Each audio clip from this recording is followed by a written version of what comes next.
क्या उनका मकसद था? किसी को भी नहीं छोड़ा, सबको। उनका टारगेट एक ही था कि इनको खत्म करना है बस।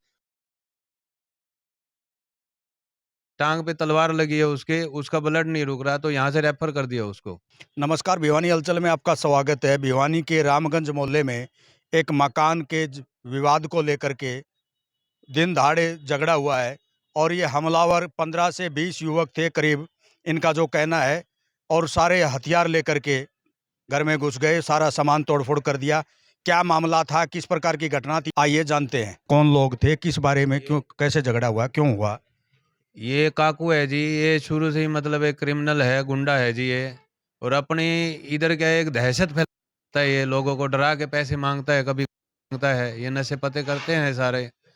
और पहले भी इन्होंने किया, तो मैंने एसपी साहब को मतलब कंप्लेंट डाली थी, तो उसका अभी तक कोई मतलब एक्शन नहीं हुआ। और अब कल ये पता नहीं कैसे कोई प्लानिंग से आए थे कल ये, 10-12 लड़के, 15 लड़के, कितने थे मेरे को तो कुछ पता भी नहीं है। मैं अंदर ऊपर बैठा था, अपना धूप सेक रहा था, और मेरी बीबी और मेरी बिटिया नीचे बैठे थे, और एकदम शोर मचाते हुए, गाड़ी गुड़ी देते हुए एकदम अंदर आए ये। और आते ही दरवाजा तोड़ने लग गए, दरवाजा बंद था, दरवाजा तोड़ के, खिड़की तोड़ के, सब कुछ, सारे घर का सामान तोड़ दिया इन्होंने।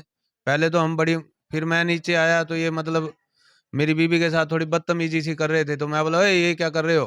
तो इन्होंने मेरे को पकड़ के, इसके, इसका पापा था काकू का, उसके हाथ में हथौड़ी थी, इसके हाथ में तलवार थी, और किसी के हाथ में मतलब राड थी। मतलब सब मेरे को मारते हुए ये बाहर खींच के लाए, और फिर बोले, आ तेरे को आज सबक देते हैं। फिर मेरे को मारा इन्होंने। फिर ऊपर से मेरे बड़ा भाई आ रहा था, उसने देखा भी क्या हो रहा है क्या नहीं, उसने मेरे को बचाने की, छुड़वाने की कोशिश करी, उसको भी मारा, उसके बेटे को भी मारा। मतलब फिर लेडीज खड़ी थी, जब हम सब घायल हो गए तो लेडीज को भी मारा। लेडीज के, एक लेडीज तो मेरी बीबी खुद की, मेरी बीबी रोहतक पीजीआई में एडमिट है जी।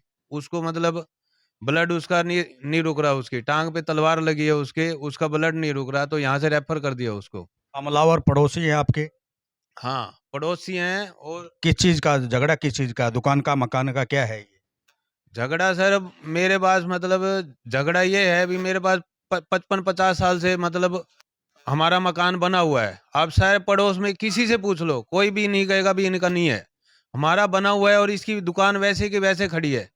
और ये बोला भी मेरी जगह तेरे अंदर निकलती है, मैंने इसकी पीडीआई निकलवाई सब, और इसकी दुकान भी नपवाई। इसकी पीडीआई उतनी जगह बोल रही है, और इसकी जो दुकान की जगह है वही बोल रही है, और 1 इंच भी नहीं बढ़ रहा। और ये कहता है मेरी मतलब 10 इंच, 10 गज का मेरे को दे दे तेरे गेट के अंदर। मैंने कहा भाई, जब मेरे लाला जी, ये जिस समय हमला किया, कितने बजे की घटना है, कौन कौन घायल हुए आपके, किस किस के, क्या क्या? ये 2:30 बजे का टाइम था, 2:30 पौने 3 का सर, 2:30 बजे का। हाँ, दिन के दौरान। और इन सब ने नशा कर रखा था, सब ने नशे में गाड़ी देते हुए आए। मेरा भतीजा, मेरी मेरी खुद की बिटिया, मोहल्ला गली वाले कोई आसपास के कोई आपको सब छुड़ाने नहीं आए? सब तमाशा देख रहे थे, सब, कोई भी नहीं आया, सब देख रहे थे। और कोई भी नहीं आया सर। अरे इन्होंने मतलब, हमने 112 पे फोन किया, वो गाड़ी भी बाद में आई, और फिर आगे थोड़ा हमारा मतलब बचाव हुआ, नहीं तो भाई साहब ये तो हमारे को जान से ही मार देते। क्योंकि किस किस को मारे आपके परिवार के कितने सदस्य? भी मेरे सिर पे 3 ईंटें लगी थी सर। अरे मेरे भाई को, उसका भी सिर तोड़ रखा है, भतीजे का भी गुम चोट लग रही है, उसके भी इतने घुस। और अब तो इसने फेसबुक पे वो डाल रखा है, मतलब भी सबको दिखाने के लिए भी, देखो मैं कितना बड़ा गुंडा हूँ, मेरा कितना बड़ा नाम है। मतलब प्रशासन को कुछ ना कुछ, और प्रशासन ढील बरत रहा है। प्रशासन अब तक ऐसे गुंडे को मतलब पकड़ के उठा के ले जाना चाहिए, ताकि लोगों को सबक पड़े, लेकिन नहीं, प्रशासन को ये इतनी मतलब कोई सुनवाई नहीं हो रही हमारी। बताओ, सरेआम हमारे घर में सारा घर तोड़ दिया, मेरा सारा घर, कुछ भी बाकी नहीं है। और सारा घर तोड़ दिया, उसके बावजूद हमारे सबको, मेरी बीबी को, मेरी भरजाई को, मतलब मेरे भाई को, किसी को भी नहीं छोड़ा। इतनी गुंडागर्दी हो रही है, आप बताओ। और ये मोदी और योगी का राज है। जमीन आपकी है, पीआईडी आपके नाम है, तो वो क्या चाहते हैं वो?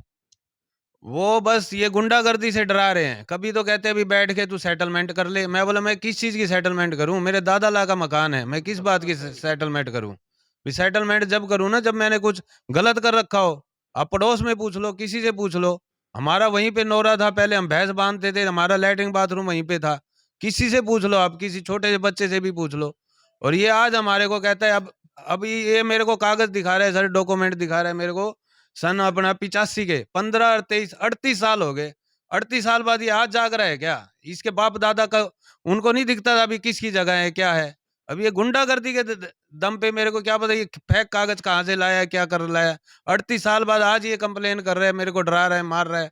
भी हमारी जगह निकलती है तो इसकी जगह कहाँ से निकलेगी सर, बताओ आप। कब की घटना है? आप उस दौरान कहाँ थे? मेरा नाम विजय गांधी है जी, मैं इसका बड़ा भाई हूँ। मैं उस दौरान अपने घर पे सोया हुआ था। मेरे को इन्होंने जगा के, घर वालों ने फटाफट कहा जी वहाँ संजय के घर तलवारें चल रही हैं, गुंडे अंदर घुसे हुए हैं, जल्दी पहुँचो। मैं ऐसे कि ऐसे, जैसे अब खड़ा हूँ ऐसे कि ऐसे भागता हुआ वहाँ गया। आगे जाते ही उन गुंडों ने मेरे को घेर के हाथों हाथ मारना शुरू। कोई किसी ने आओ देखा ना ताव देखा, कोई पीछे से हिट मार रहा है, कोई कुछ मार रहा है। कोई पता नहीं हमें क्या किया उन्होंने, क्या उनका मकसद था। किसी को भी नहीं छोड़ा, सबको। उनका टारगेट एक ही था कि इनको ख़त्म करना है बस।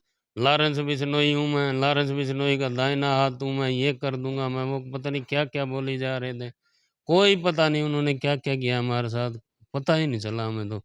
फिर हम उधर अपना एडमिट हो गए आके, रात को 10:30 बजे फिर वहाँ हमारे वो पिलर तोड़ के, दरवाजे तोड़ के, वहाँ फिर गुंडागर्दी कर रहे हैं घर पे खड़े खड़े। हम यहाँ खड़े हैं, वो अपना वहाँ गुंडागर्दी कर रहे हैं। देखो ये काम हुआ है हमारे साथ।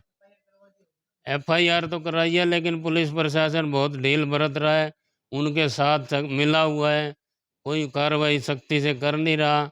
अभी भी वो सारे ऐसे ही खुले घूम रहे हैं। पुलिस प्रशासन से हमें कोई मदद नहीं मिल रही किसी भी तरह की।